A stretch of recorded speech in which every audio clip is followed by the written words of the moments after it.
Hello, everyone, and welcome to the IE Cleantech Corner webinar series. Today, we have our first webinar focused in career development with our special guest, Miles Braxton. And I will be your host. My name is Brenda. I'm an IE Cleantech intern, and we're very excited to have Miles here today with us to just share his experience in regards to his personal journey in the cleantech industry and also talk a little bit about diversity and inclusion. So, Miles, if it'd be cool with you, would you mind sharing a little bit more about yourself and introducing yourself to everyone who's here today joining us? Absolutely. Thank you, Brenda, and thank you to Kirsten and Dr. Ganji, who are somewhere in the ether on the panel, but really fortunate to be able to speak to you all today. And I guess taking it a step back, had an opportunity to speak at the UNC Clean Tech Summit, hosted by the Clean Tech Corner last year, or maybe that was 2019. Well, it snowed out. There were just a lot of complications. I think it was 2020. But happy to be here now. So I am the co-founder of Black Oak Collective, and I'll talk a little bit more about that in the future and what that is and what we do. But by trade, my day job when I'm not working on Black Oak stuff, I'm a risk manager for Goldman Sachs Renewable Power Group, and oversee environmental health and safety and insurance for over 1,000 commercial industrial solar assets, totaling over $2 billion in equity deployment. So that's kind of what is what my day-to-day looks like, or not what it looks like, but that's my title, full-time title. Wow, that's so awesome. That sounds like a lot of busy things for sure. I couldn't even begin to describe it. I guess I'll have these next questions, but yeah. Awesome. Yes. Well, to begin off, would you mind sharing with us how you first got immersed within this clean tech industry? Maybe what were some of the interests or things that really captivated you about this area of expertise? No, great question. I was really fortunate to have great role models early on as a student in middle school and high school.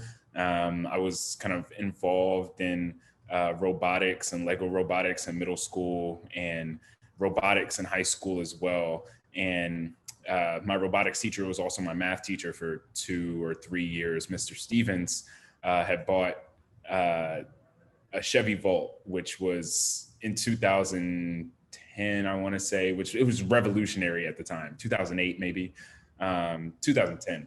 And it was one of the first kind of fully commercial EV vehicles that was really, affordable for the public.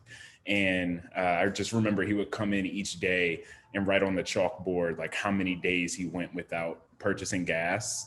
And it was an EV, so he really never purchased gas. So there was just one side of I just remember halfway through the quarter, there was just one side of the chalkboard that was completely filled. He couldn't even use it. It was just a waste of space. And that's when me and my best friend at the time, William, started staying after school, and just really intrigued about the sustainable aspect of EVs, and I guess how already thinking about, if there were 10,000 Mr. Stevens in the US, this is what the carbon outlook would look like, or the CO2 outlook would look like in 2050. And how do we accelerate that growth in adoption of electric vehicles and other clean technology? So really fortunate to kind of have someone planted those seeds early on. So when I got to UVA, I knew that I wanted something to do with solar energy or renewable energy. ended up finding working in someone's lab who was building solar perovskite solar cells. So I think those experiences kind of really gave me a launch pad and realized that there is there is a career here, and this is something that I could eventually be an expert in. So yeah, just really fortunate to have great role models early on. That's so good. Yes, I agree. Role models are definitely what, and like, a great method of inspiration for us to really kind of pursue and follow these different areas that we might have never known of in the past, for Right. sure. That's great. And you mentioned you worked in a lab for a time, correct? Did. At UVA. Yeah. Yes. So my first year, I was chasing out Dr. Mool Gupta, who literally wrote the book on photonics, which is just, the electrical component of light conversion to electricity. Um, so he had just been awarded a contract from the Department of Defense to test out and build these perovskite solar cells, which are very new at the time. And I wanted to be all in that lab. So, I mean, I was waiting for him, like when he was getting out of class, like going from class to class. I was skipping some classes to try and get in his office hours. I just remember I jumped through a lot of hoops to try and get in that lab, and it eventually worked out. And I think I worked there for about a full semester. And it was just everything I learned in the lab was just so, I think I learned kind of more about how to be a professional as well, which really helped me. I think I was 17 at the time. So that was really rewarding. And just, working with other people in the lab. And I came into the University of Virginia thinking I wanted to work in a lab for my whole career, and that was just going to be my career. Then I worked in a lab for a semester, and I was like, I think I can accentuate change a little, from a different angle, and I guess at least see the sun every now and then. So, the lab.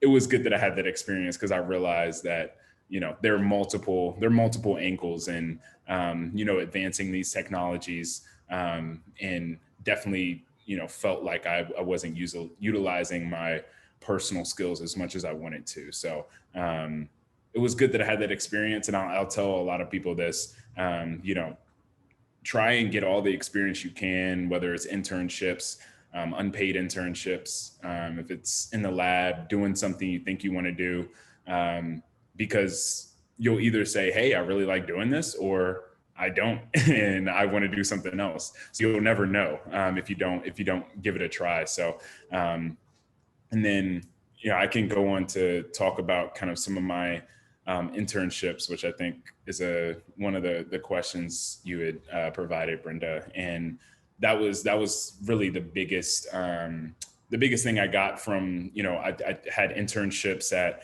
Montgomery County Department of Environmental Protection, the DC Department of Energy and Environment, and the U.S. Department of Energy with the Sunshot Initiative while I was in college. And I think just the biggest, all unpaid internships, but one, just wanted the experience to, learn behind experts or professionals in the field already, and see what the industry is really doing and in the waves that they were making.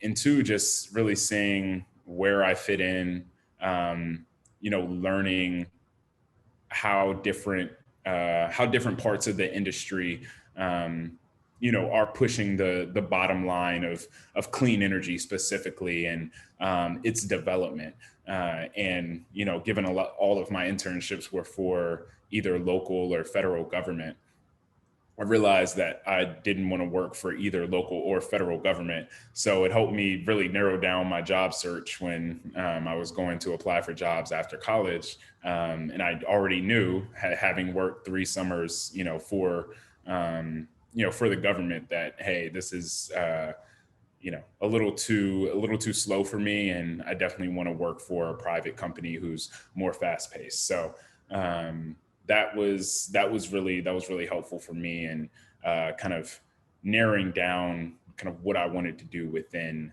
the overarching theme of clean energy. Wow. Yeah, that sounds really good. And you're right. I think by exploring these different things, these different interests, students are really able to kind of find what they really like and appreciate. And I think based on what I learned, also like from your bio, you also had some experience with Sol Systems prior to working actually with Goldman Sachs, which is a really big company, at least within the financial industry, and with just, yeah, also the clean tech energy in terms of like investing. And how do you feel like these small different experiences, maybe you mentioned how you did the government experiences and that kind of changed your shift to like something more in the private sector kind of. And so how did that maybe kind of make you want to jump into this specific field or these specific areas? Yeah, definitely. So just to backtrack a little, when I graduated, I didn't have a full time offer on the table, and ended up taking a fellowship opportunity with a small defense contracting company called Itility, in the middle of nowhere, Virginia, and they had just won a contract to convert 220 tons of chicken manure into electricity through anaerobic digestion. And they were going to install all these anaerobic digesters on different farms and create this microgrid of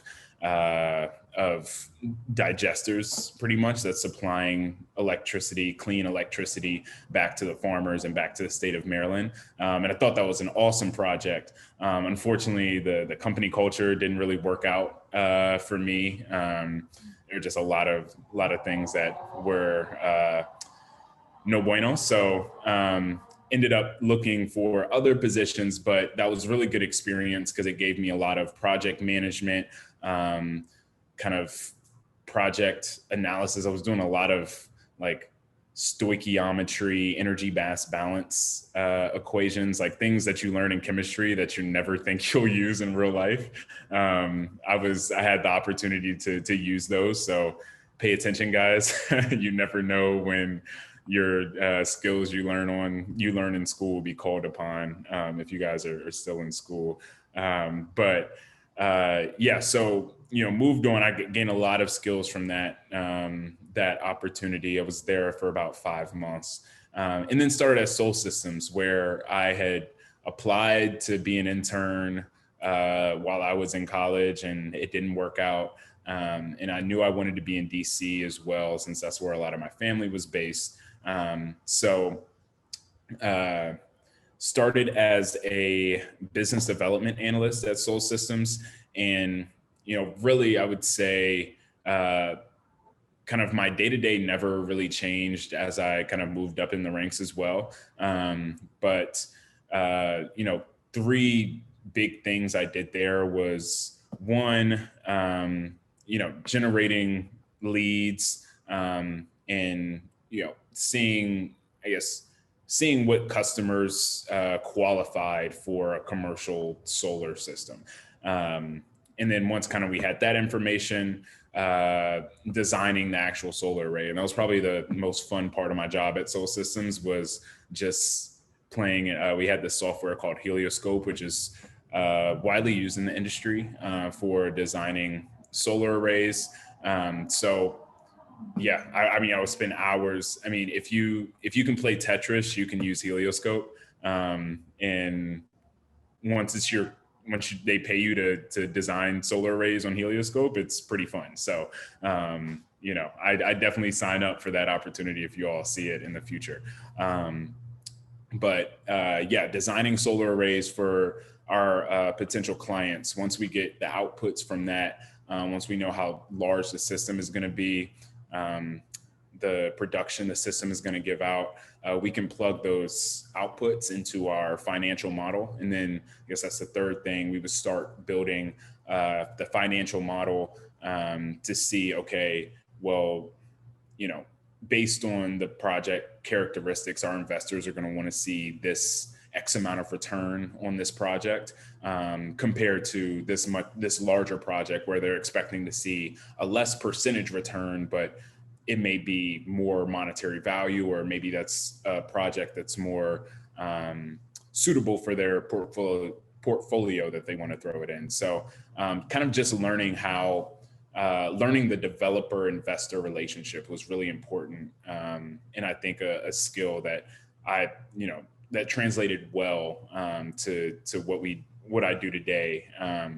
And just learning how solar arrays are actually built, and being kind of on the forefront of that, actually pitching to potential clients. I guess that would be the fourth thing.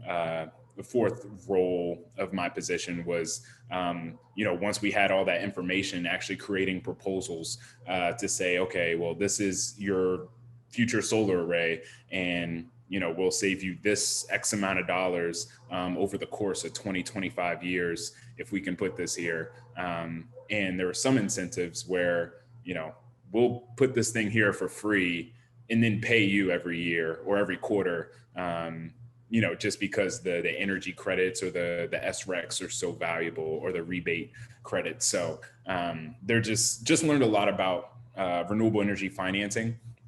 And while I was at Sol Systems, I also enrolled in Yale's Center for Business and Environment. They had this financing and deploying clean energy course that was also really helpful to just learn more about the industry and the different players in the industry, and how everything is so collaborative, but you don't see a lot of what happens behind the scenes. Like I didn't really know solar insurance was a thing, and now it's my full-time job. So it's really helpful to just get that perspective and see all of the opportunities available in the space.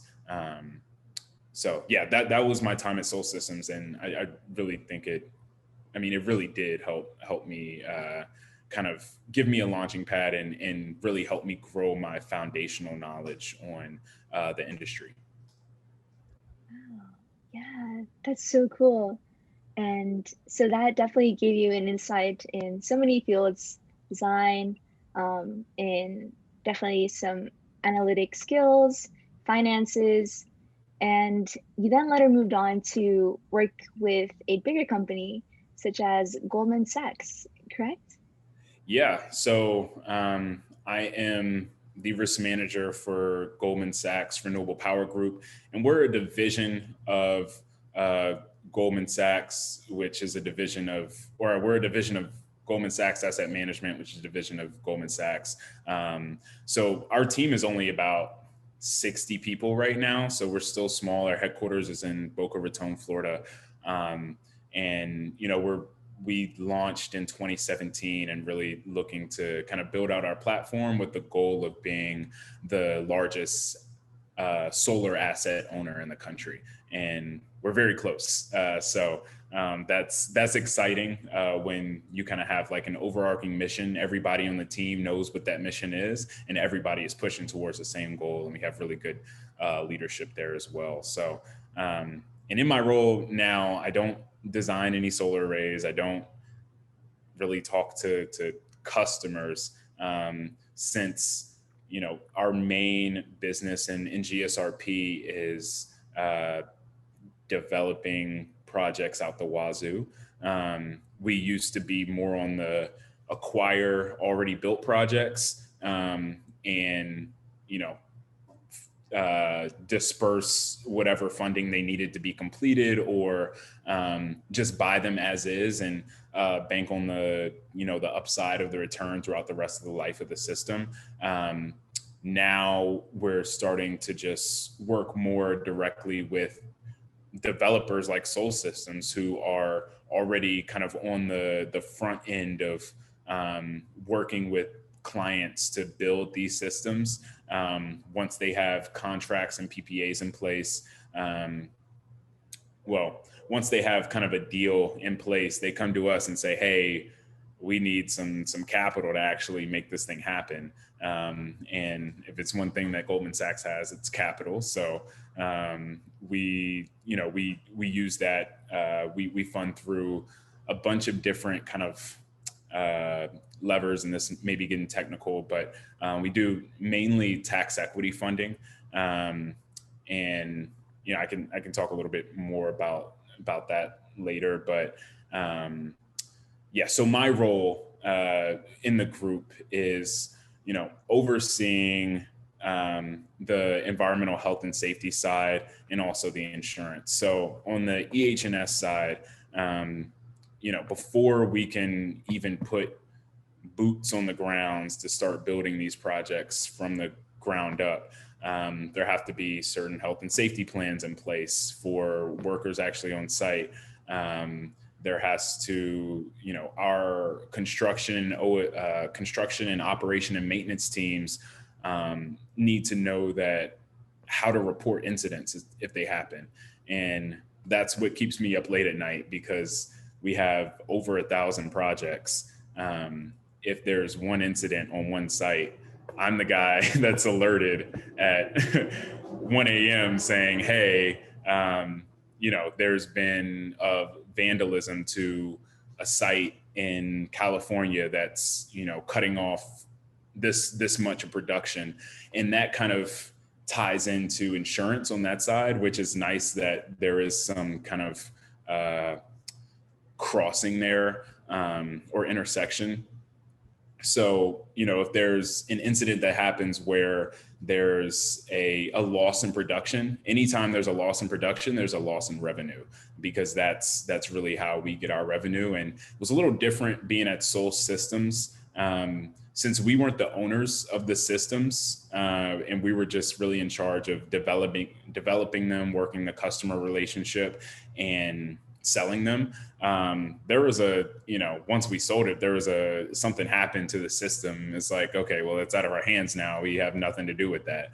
Now it's like, okay, well, this is the project you just bought for $215 million, and you got to figure out how to get it back on track. So, if there's, any loss in production, where a string of arrays or an inverter goes out, which is very common, I'm hoping to coordinate with teams on site or off-site teams to go out there and replace it, filing insurance claims to say,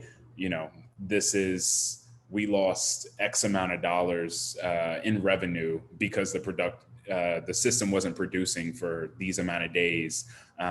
We need this back because we have insurance on these assets. So it's just like car insurance. Like, you buy a car, you have to get car insurance. Someone hits your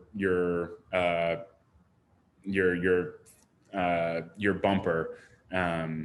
You can get that replaced, or your insurance provider or underwriter will provide kind of options for you. You can have it replaced. You can get the cash. Here's your deductible that you have to pay.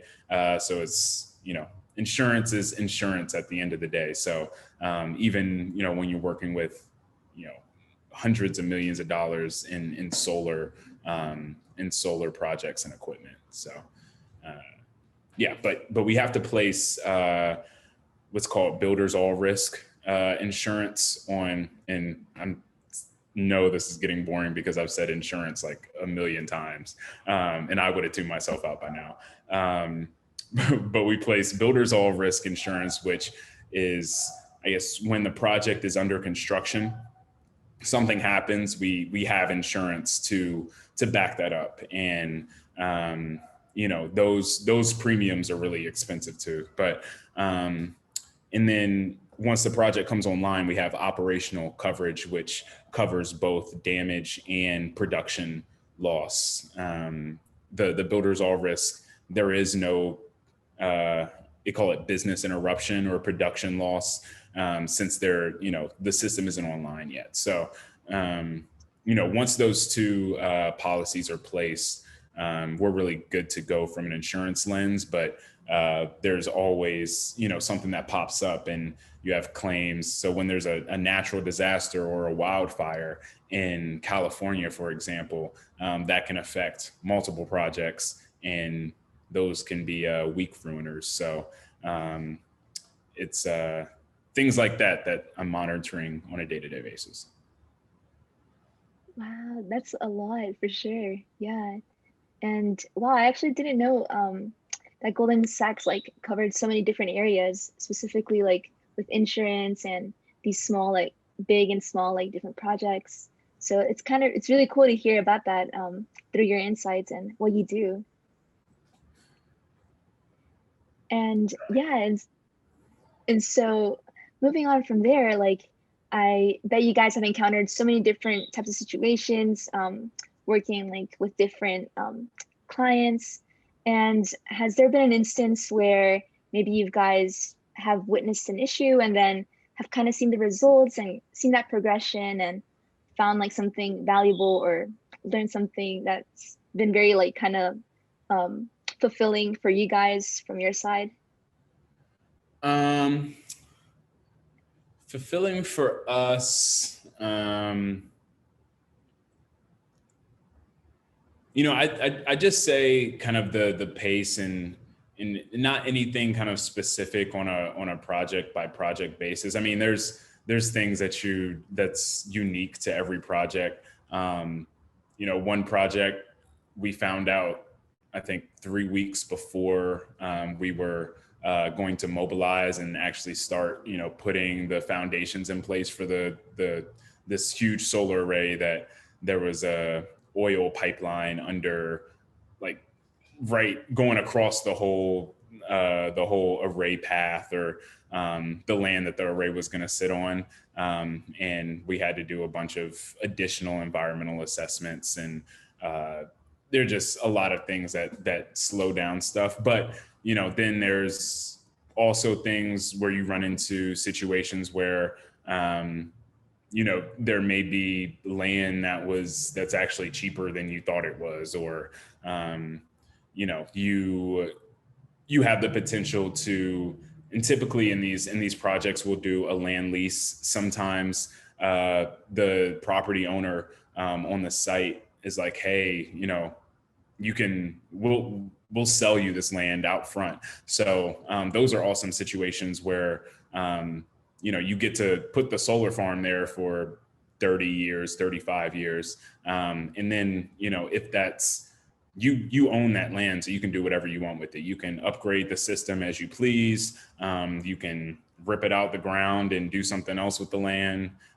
So those are cool scenarios. But I would say just really the pace is really exciting within the group, and I think that excites a lot of people to see how close we are to our goal, and just knowing that in the U.S. we'll have the most solar sites under construction in 2021. So there's just a lot of risk involved with that, from the risk management perspective, but also exciting in knowing that, hey, like, I kind of sought out, one of my goals starting my career was to provide as much clean energy to the grid, as I possibly can. And GSRP has given me that platform, and that's exactly what we're doing. So it's exciting to see all of that come to fruition, and then just to work with some of the partners that we do, where you know like WMATA, for example, the metro line in DC. Like we're building those solar assets, and that's something that I used to ride the metro, almost every day as a kid. So it's like, wow, just knowing that we're funding and developing kind of the clean energy transition for a lot of organizations, is really, really impactful, and really makes me happy. And that's why I love clean energy so much, because there's so much opportunity, and it's also very ethical, even when working for an investment bank. Yes, for sure. And yeah, I applaud you guys because I bet through all the work you guys are doing, it's definitely leaving an impact with those organizations and people you guys are working with. So that's so great. Yeah, it's exciting for sure. Yes. Yes, yes. And I mean, in the midst of all that going on with your job and just being very busy, um, you envisioned a new project, which was in regards to the topic of, you know, emphasizing and helping grow the area of diversity and inclusion within the clean tech industry. So would you mind speaking a little bit more about that initiative with the Black Oak Collective and sharing how that all kind of got started? Absolutely. The Black Oak Collective is a group of Black professionals, a network of Black professionals and advocates dedicated to sustainability. And I think, even going back to when I was in school in environmental science and in my engineering classes, just kind of looking around the room and seeing people interested in the stuff I was interested in, there was nobody who looked like me. And I didn't really have that I guess that community that I wanted within the industry. I had the chance in college, maybe like for a couple weeks, I interned with Gilbert Campbell, who's the CEO and co-founder of Volt Energy, which is a solar developer based in DC as well. And he's Black. It's an all Black owned organization. And I think he kind of instilled a lot of, he made it clear that, even at his level, there was no network, there was no, real collaboration between Blacks in the industry in general. And, the Black Oak Collective was not my idea. The executive director of Black Oak, Kira, um, used to she's in my friend group. We both went to UVA, and she's very on the sustainable side. Like she does. At the time, she was working for the Ocean Conservatory. I think, yeah, doing like ocean conservation stuff, which was really cool. But she was just sending out. She would get these jobs sent to her, and she would send out these jobs, not on a listserv, just directly or in like a group thread to all 6 of the Black people she knew that had any inkling of interest in sustainability. And I think one day it kind of just clicked for her that, hey, this is not sustainable. Like I cannot keep doing this, and really, expect to see any change. So she brought the idea to me and Wes, who's another co-founder of the group, who also went to UVA. And I think I immediately saw, by then I had been on my speaking tours, talking to students of color on how to navigate a clean energy career. And, I kind of saw Black Oak as an opportunity to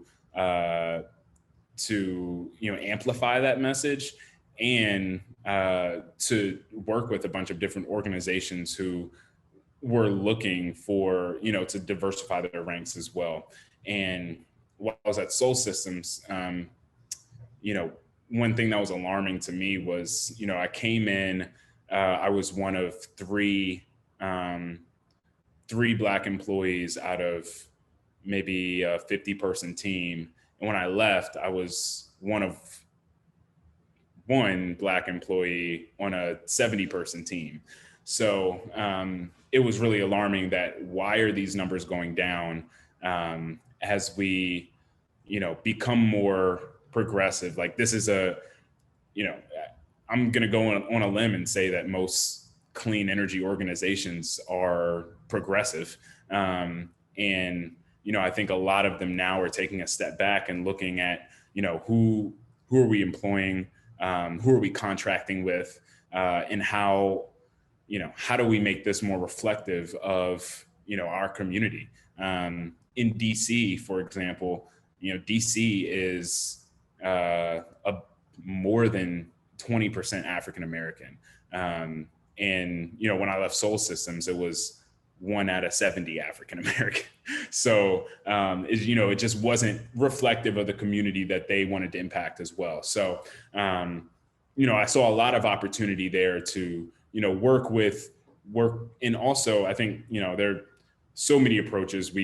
kind of want to take with Black Oak and have been taking. And, we are kind of working on refining our scope. But I'll briefly talk about that. And this would be a great time to pull up the graphic too, Brenda. One thing we do is from a student engagement aspect. I think that's really where a lot of I really think that's the most important part of, getting diverse faces into organizations.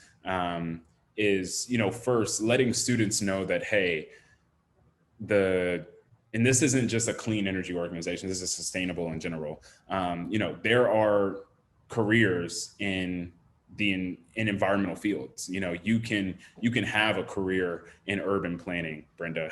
You can have a career as a solar project developer. You can have a career in ocean conservation. These are opportunities that are, on the table, and really, I think with this new administration, there's going to be a lot of funding behind these organizations as well. So really just getting out the message out there that, hey, just because you're in finance doesn't mean you have to go work for an investment bank. And I know it sounds like a oxymoron right now, but you can use those same financial skills to work for a solar developer or,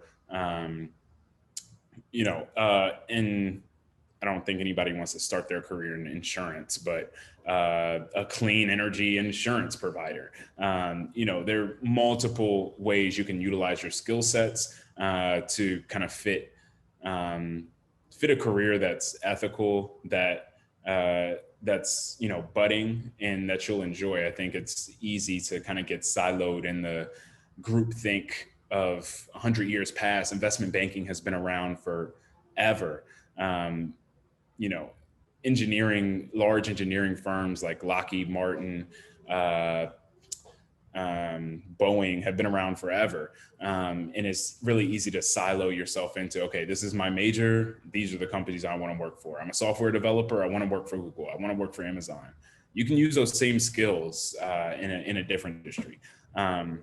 And we also host fireside chats where we'll bring in industry experts.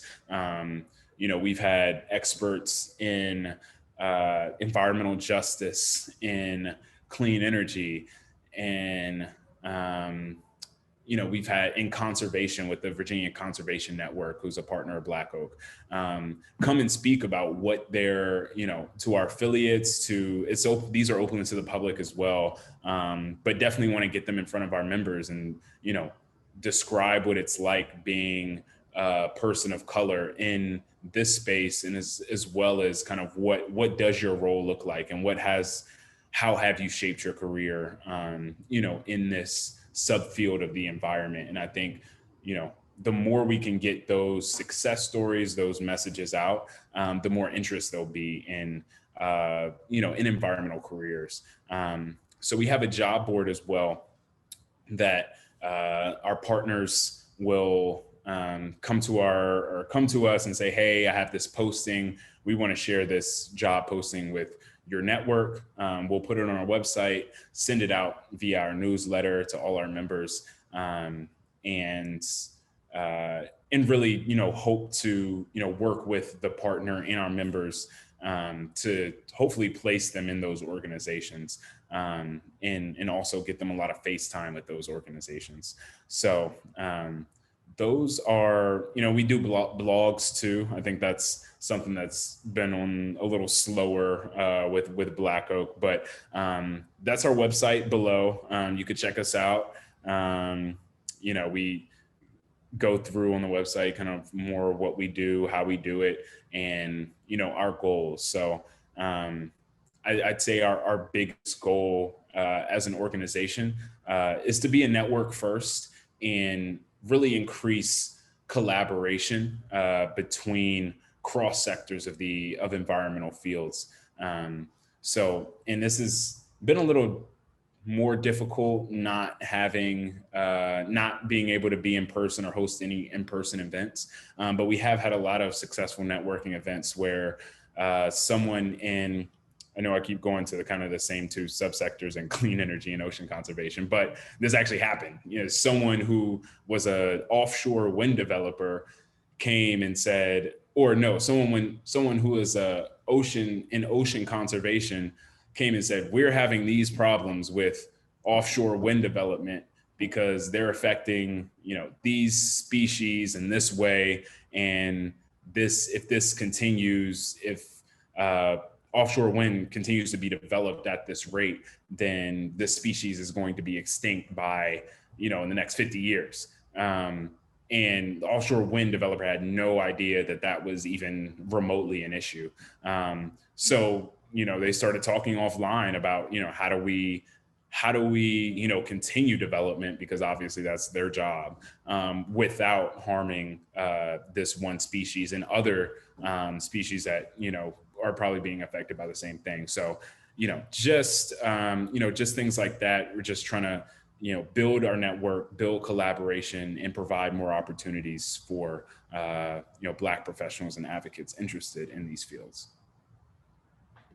Beautiful. Wow. Yeah, I definitely love the initiative. Being a minority student myself, I think it's so important to have like that supportive group to just kind of, be of guidance and be of inspiration towards like following and working towards making the world a better place. Because essentially that is what sustainability and environmentalism does. We collaborate with so many people to just help generate a much more cleaner earth and a much more safer planet for everyone. So that's so great. Yeah, absolutely. And I see Zach's question in here. We open to engaging in policymaker advocacy to push for policy/programs to open up opportunities in clean energy sustainability space for Black professionals. Yes, I think that's like we're 2 questions away from that. So happy to touch on that now, or just keep the flow as is, Brenda. Yeah, it's however you'd like, Miles. I think the next question I was just gonna ask was if you wouldn't mind speaking more towards like what diversity and inclusion would look much more effective like in the future for different companies and different places that are now wanting to incorporate that value into their like workplace. How would that really look like and be successful in an environment within the environmental sector? Yeah, great question. And we're more than just the let's get our foot in the door and check a box organization with Black Oak. And I think that's something that a lot of our partners really value us for as well. So when we partner with different organizations, we're not only looking to increase diversity by increasing the number of Black employees in your workforce and on your payroll, but we're also looking at what community initiatives do you have, what funding are you giving? You're building a $20 million solar project in this really rural, low income community. Why aren't you giving scholarships to the school system in that community? Are you providing opportunities for students of color to come take field trips to your sites in this county that's on a school or at their school, and really looking to get their help to build the pipeline, which I think is really the most important piece right now. Just because there is such a niche audience, when you're specifically targeting Black professionals and advocates in environmental fields, it's not a lot of people, to be honest. So, really just pushing the narrative on our partners to say, hey, you all have the funding, you all have the capital, these are certain things that we can put in place to ensure that the communities that you're in are more aware of these projects, that they're benefiting from these projects. Low to moderate income and minorities pay 70% more for electricity, despite the majority of community solar and in commercial and industrial plants being kind of built in rural, low to moderate income areas. So it's like, it just doesn't add up. And I think there are a lot of initiatives that we need to push on the clean energy side specifically on how we're really deploying that capital to build our communities, to build awareness, and to build interest. And so I think it's just hitting the diversity and inclusion from really multiple perspectives, multiple prongs, a multi-prong approach on kind of our vision, because and a diverse company isn't 100% Black either, and just really harping on the on the fact that there's so much opportunity to grow for a company that is culturally expansive, where there's not a lot of, where there are different perspectives at the table, where if everybody at the table has comes from the same background, gonna have similar perspectives, and are gonna approach a problem with the same solution every time, kind of without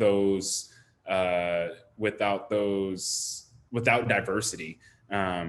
There's no ripple in that thought. There's no challenge in that thought to say, hey, have we ever thought of this, or have we ever thought about doing it this way? So, while a lot of our partners, have taken a step back and looked and said, hey, we're 90% white men, and we really need help with this because this is something we're aware about. And this is really affecting our business strategy as well. We're helping to step in and, be that diverse voice for a lot of our partners until we can, get more there on a day-to-day basis. So I think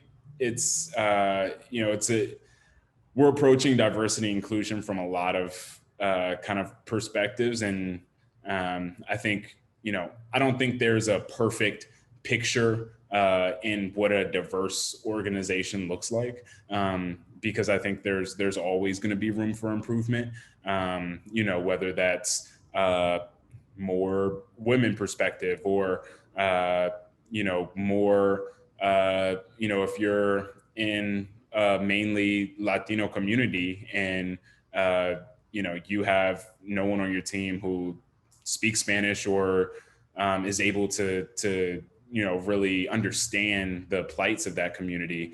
I think that makes it harder to operate as a business. So I think a lot of companies are realizing this, and they're seeing the place for Black Oak in their ranks. So that's awesome. Yeah. And quickly, last question before we dive into Q&A. It seems like we're having some good questions piling up in the meantime. So what does the future for Black Oak hold? What are you guys envisioning for the future, and how does it look like? Yeah. Great question. We just had our kind of exec team. And I say exec team, like everybody in the group isn't, everybody who works for Black Oak isn't on the exec team. But we had our, I don't know what you want to call it, Vision Day, breakout weekend. We pretty much discussed this topic for 16 hours in a row. And I think there's a lot of diversity of perspective and opinion, which is good because it's only going to help us in the future. But I think, right now Black Oak is based in the DC metropolitan area, the DMV, DC, Maryland, Virginia. the biggest thing in the future, the next 3 to 5 years, I see us expanding to another major city. I don't know if you all are familiar with the Clean Energy Leadership Institute, but they also kind of started in DC and expanded their footprint. And that's something, we're looking to do. We're reaching nonprofit status. That's been a big hurdle kind of from an administrative standpoint, just to provide the most value to our clients and our members, and really operate as a community serving entity, more so than a for-profit give us all your money entity, because that's not really what the mission of Black Oak is. So I think there's multiple directions in where we can go, as where if we're defining Black Oak as now it's a staffing agency for Black environmental professionals. It could be just a place where there's a job board that you can check out the site and see a bunch of jobs and have direct contacts to those jobs. I think there's so many directions that we can go as an organization, and we have time to kind of experiment to see what our strong suits are, and where we can improve, or once we kind of get comfortable with, hey, these are the things we're really good at, let's just do these things. And I don't think we have enough data points to where we're able to make that decision yet. We launched in November, right after the election. So we're still a pretty young organization. So yeah, we kind of have time to figure that out, but the future is bright regardless for Black Oak. Oh yes, for sure. Yeah, and that sounds amazing. I'm rooting for you guys, and I really see that this program is going to definitely leave a huge impact in the lives of so many students and professionals within this area. So that's great. And yes, so now we will open up the conversation for any questions from the public.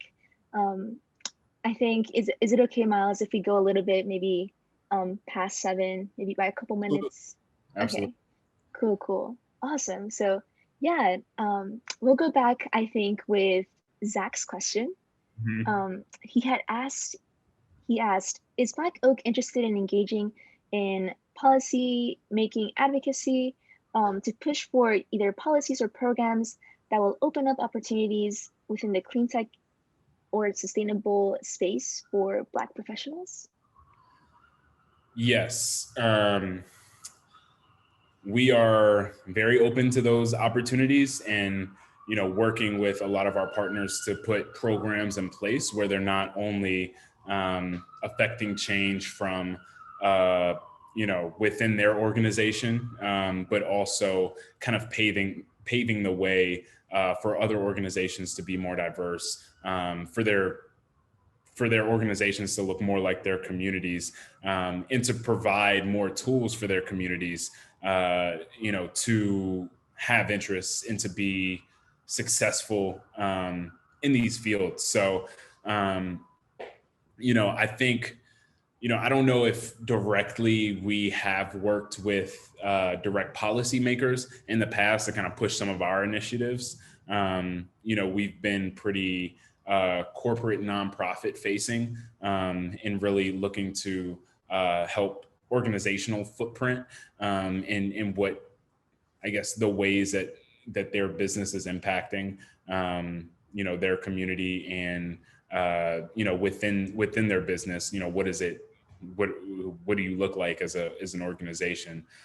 So we haven't worked directly with policy makers per se, or done a lot of policy work with our partners, but we are working to put programs in place to increase opportunities for Black students, whether that's or Black professionals in general, whether that's an internship where you have a diversity quota in your internship, or you have an internship specifically for a certain school system that may be that you have projects at that are where it's a more urban community.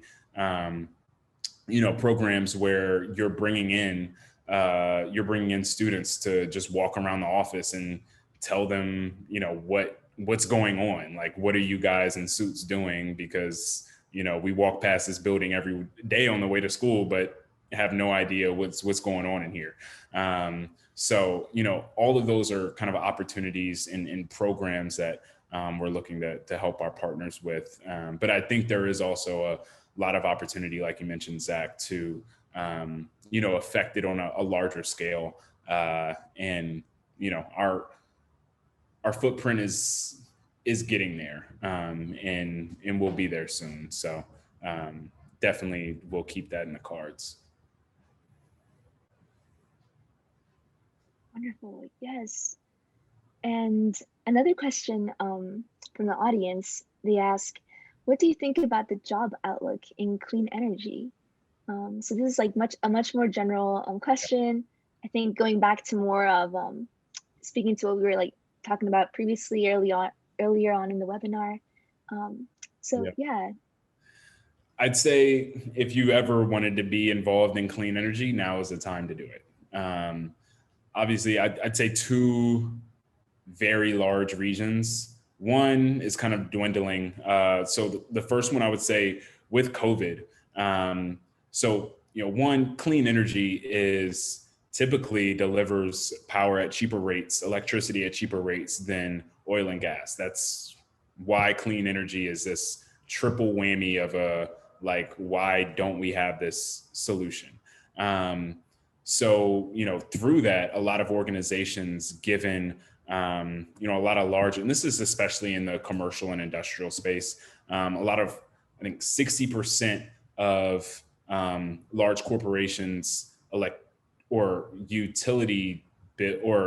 60% of large organizations expenses come from utility bills at their facilities. So if they can knock down that number that they're paying for electricity and to pay to keep the lights on in their offices, they're going to go out and seek a way to get that number down. And a lot of the way they can do that is through clean energy, especially when, there's still a lot of real estate asset owners still have ownership of those buildings, even though if they're not occupied. They still keep the lights on. And now they're losing tenants as well. So, there's not really anybody paying those bills. So, the first thing is like, how do we, if we can't, increase our revenue, we're losing revenue. How do we decrease our expenses? And, one way to do that is through clean energy procurement. So whether that's developing a solar array on site, or off taking from a community solar farm, or getting electricity from a anaerobic digestion plant down the road. All of that is feasible, and the organizations are looking to do that. So I think that just the interest in clean energy right now, from the third party standpoint, is very large, is bigger than it's ever been. And then two, I'd say this is the biggest reason, with this new administration, federal administration. We've obviously seen they're deploying $2 trillion into clean energy development and infrastructure. So, there will be jobs that come from that, from that dollar amount, that are where they're providing funding to certain organizations. They're providing requests for proposals, which builds more organizations, builds experience. A lot of companies, my lights are flashing. I need some solar energy. There's a lot of opportunity to grow within those careers, given the amount of funding that is being put down. And we're going to see a lot of kind of mandated, I wouldn't say a lot, but I think we will see some federal clean energy policy for the first time, that's across all 50 states. And we will start building clean energy infrastructure in states that never have had clean energy infrastructure. So, and there are, I used to be good on these statistics. I can't remember the amount of kind of jobs created per megawatt developed. But, there's a direct correlation to, however big you're building a clean energy, a clean energy power plant, that, the bigger that is, the more jobs you're creating, the more opportunities you're putting on the line. So, I mean, now is the time to get involved, like yesterday. Yes. Thank you. Yeah, thank you for sharing all of that. And I think we'll have one more question, and then I think we'll wrap it up. And this question says, how can people who are not Black or a part of the BIPOC community best support and uplift Black Oak's mission? So that includes like diversity and inclusion. How could someone who is interested in maybe wanting to voice out more of that be able to get more involved within that sense? Absolutely. Thanks for the interest. We are actually launching kind of an affiliates program, where we realize that there's a lot of interest in being involved in Black Oak and really wanting to stay in the know and, be given resources on how to push, the same narrative, because you don't have to be Black to want diversity in sustainability at all. There's a lot of interest there. So, in the coming months, we are actually working, our membership chair, Sarah Nesbitt, is working on putting together a affiliates program to kind of provide resources and to extend our network, and really kind of extend our footprint. So, do I know what that looks like right now? No idea. But that is coming, and we are really excited that a lot of our partners have helped us out with that too. So that is in the works. You can still utilize, the job board. You can still come to our events, invite people to our fireside chats when you see them on LinkedIn. There are multiple ways to get involved and spread the word without being a Black Oak member per se.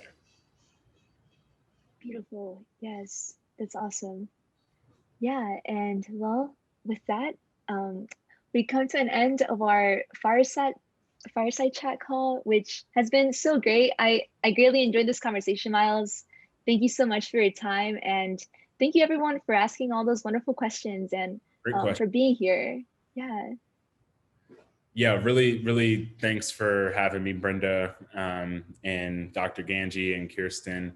You're all a great crew. So thanks for having me, and open to come back again next year. There's opportunity. Yes, we'd love to have you in person. That'd be so amazing. Hopefully, yes. Hopefully. And yeah. That's right.